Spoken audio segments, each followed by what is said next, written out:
incarnation of this project or another for like 13 years.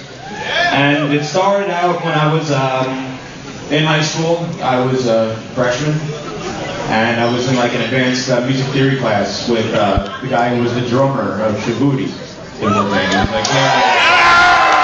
couple years older than me, and so that's how I met these guys pretty much, and that's how I met Claudio. I started going to see Djibouti for the first 6 months of that existence before I joined that, Back there when we frequented often. You know that?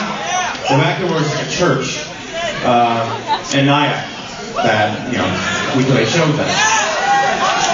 So that's it. I mean, that was the beginning of Djibouti. I was like 15 years old, probably.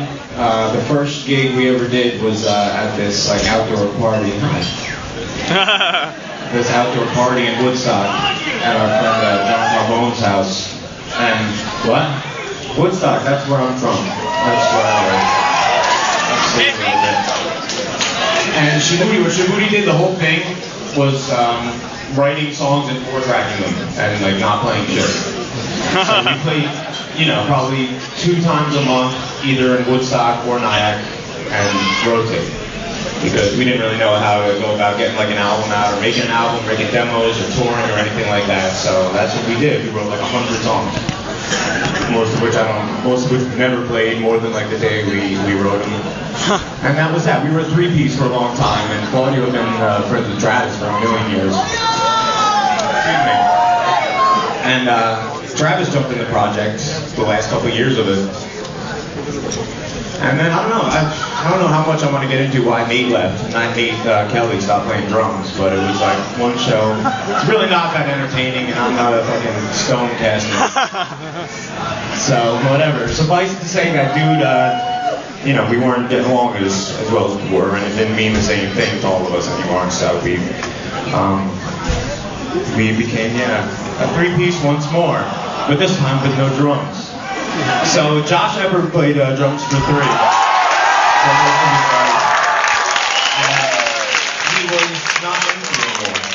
You know what? I'll tell why he's not in that band anymore. I don't think that's gonna matter. They got signed really early on to Universal, and they were like 15, 16 years old when they got signed. They were making this record for Universal. That's who to a 15-year-old kid, a record deal with Universal is like, that's it. I fucking made it.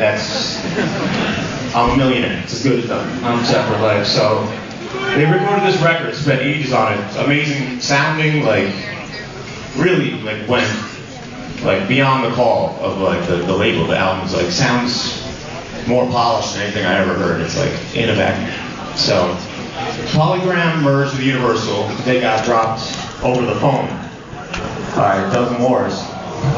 I was told, this might be years ago, I'm probably going to get all kinds of talk that dropping names, but so that crushed you. He was playing I'm a Millionaire, that was over. He left 3, and so they were he was bandless and we were drummerless at the same time, and we were like, well, let's ask him if he wants to join Djibouti, if he wants to play in this band. So how many people know have ever met Kwame, our old French guy, Kwame? So there's one particular evening in Kingston, which is 10 miles away from Woodstock. That's where Kwame from. I went looking for Josh to ask him if he wants to join this band, and I didn't have his number or nothing. I mean, our paths kind of crossed. Djibouti and 3 kind of always were together, always played together, but nobody had cell phones then. Nobody had cell phones then. It was the 90s. Like more. Nice. Making it easy for me. So I went to Quam's house. That's where dudes always chill. And there may or may not have been some weed smoked. I told Josh, may or may not. I said, Josh, come on, take a ride. I talked to you about something. He's like, it was like a big deal. So you're going to be all ultra melodramatic. So we go right up the road, and I'm like, yo, Nate's not in Djibouti anymore. You want to do this? You want to play? And he's like, let me think about it. Nate's my boy. I don't want to step on anybody's toes or, So whatever. So a couple weeks go by, he called me and he's like, dude, fucking do it. That exact tone. I remember I was on the was at Kurt Brown's house up on Park Street, where weed may or may not have been smoking.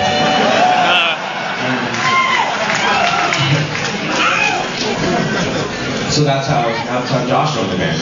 We started practicing instantly and started, you know, pretty much, I think a couple parts made it over from Shibuya Days into Cody Camry's material.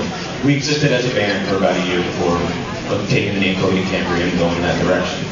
And around this time, we're like, all right, we should try hitting up like indie labels with demos. That seems to be a way to get like a foot in. You know, again, like I was from the woods, man. I didn't know how shit worked. I didn't know how to get torn or how to like do it yourself or anything like that. I was like, man, we got signed Universal. They're sick. No.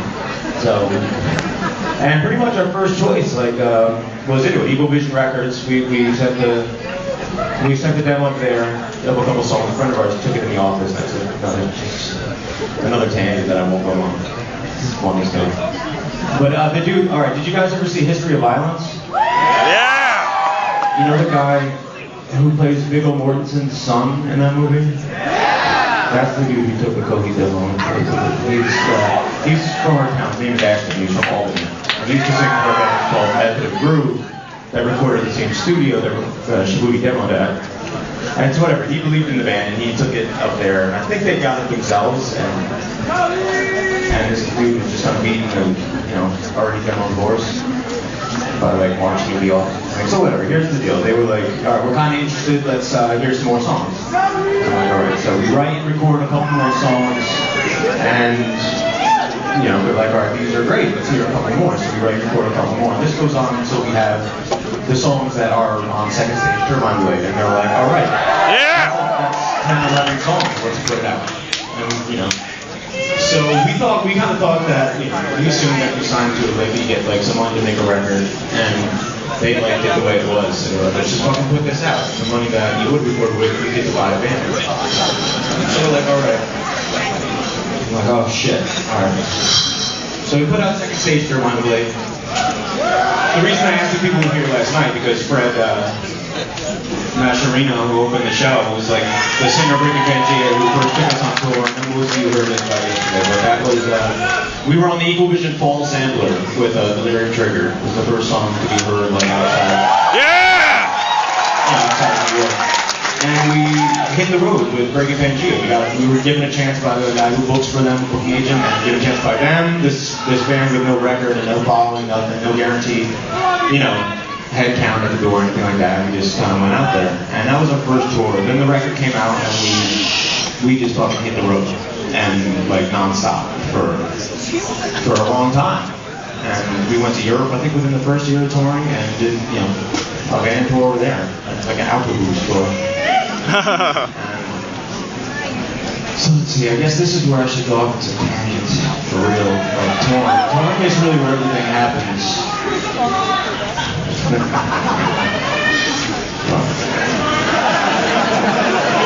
Just checking the time. Only 9 minutes is going by. This is remarkably uncomfortable. Yeah, Mike! So here's what touring is like. Here's what touring was like for us early on. Basically any money you make that's gas in the band. That's all the money you make. If you're lucky, you get food that you don't have to buy in your pocket. So you're always staying at people's houses a lot, meeting a ton of people. I still stand by that. Those were like the best times of my life, was when we were touring in the band early on, just meeting people and crashing on people's floors. I fell in love like every other fucking week. Not like infatuation, not really love. What?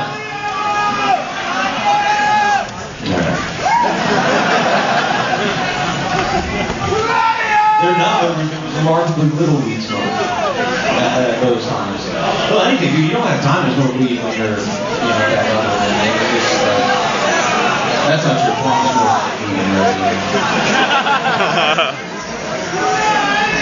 Alright, let's see. What can I talk about?